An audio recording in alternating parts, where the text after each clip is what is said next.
The Biden administration says it's deploying FEMA to the southern border to help handle a record number of migrant children being held in government custody.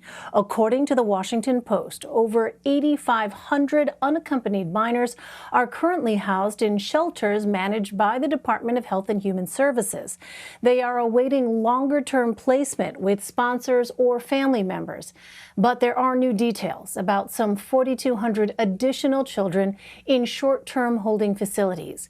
These minors are legally only allowed to be held for 72 hours before being transferred to a shelter. But government records reviewed by CBS News found as of Sunday, nearly 3,000 were held past that limit.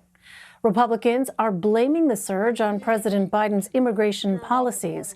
On Monday, House Minority Leader Kevin McCarthy led a group of 12 GOP lawmakers to the Texas border to assess the situation. For more, let's bring in Washington Post reporter Nick Miroff. He covers immigration enforcement and the Department of Homeland Security. Nick, welcome. Thanks very much for being with us. So what will FEMA be doing exactly at the border? And what happens after the Biden administration's announced a 90-day effort to tackle the surge of migrants? So what FEMA can do is they can bring in immediate logistical support for HHS in particular, which has really struggled to keep pace with the volume of teenagers and children crossing the border. The reason that so many of those minors are backed up in the U.S. Border Patrol stations, which are not designed for teenagers and children, is that HHS, Health and Human Services, hasn't had space for them. So by bringing in FEMA, they can immediately get staff and facilities where they can start to place some of these teenagers and children. And we're already seeing the results just today. We've learned that they're moving busloads of unaccompanied minors to a site in Midland, Texas, that was a former oil workers camp. They're also planning to open up a convention center in downtown Dallas that will have enough space for more than 2,000 teenage boys ages 15 to 17. Well, Nick, give us some context here. How does this current influx of migrants compare to what we've seen in the past few years, and what are some possible reasons for it? So that's right. And, viewers will remember that there was the first big influx at the border occurred under President Obama in 2014. There was another one in 2016, and then a record-breaking one in 2019 under President Trump, when nearly 500,000 family members came across the border. What's happening now is that the conditions that are driving people to leave Central America are in many ways worse. The pandemic has really ravaged the region and its economies, so the desperation has increased. There were 2 devastating hurricanes in Central America last fall, and there's been a change in administration and the perception that the new administration in the United States is more welcoming, is more open. That is the message that smugglers in Central America are broadcasting. And even if the Biden officials are out there telling people not to go to the border, they are hearing from their relatives who are in the United States or who are successfully crossing. And many families are making the decision, the calculation that now might be the right time to come.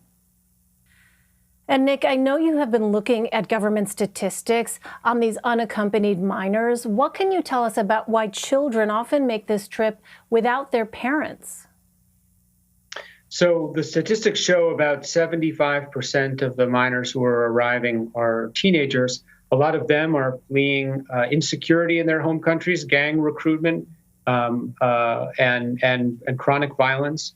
But many others are fleeing desperate economic conditions.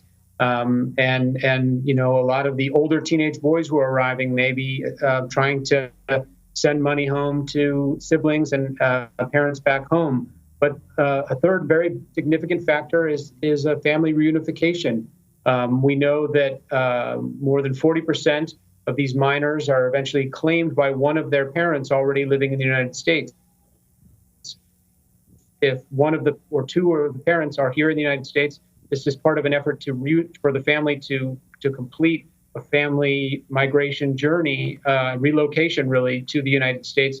And part of the reason that these HHS shelters are so backed up is that it takes 30 to 40 days for Health and Human Services to finish vetting potential sponsors for these children who can take custody of them.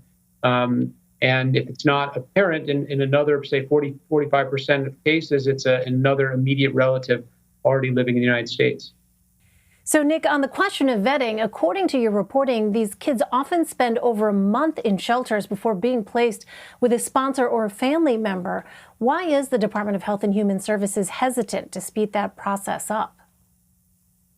Well, some of your viewers will remember a notorious incident that occurred after the 2014 influx, when some teenagers were released to traffickers who ended up taking them to an egg farm in Ohio where they were put to work. And that incident, really forced Congress to crack down on HHS and its refugee office and insist that any potential sponsors who want to take custody of the children need to be thoroughly vetted.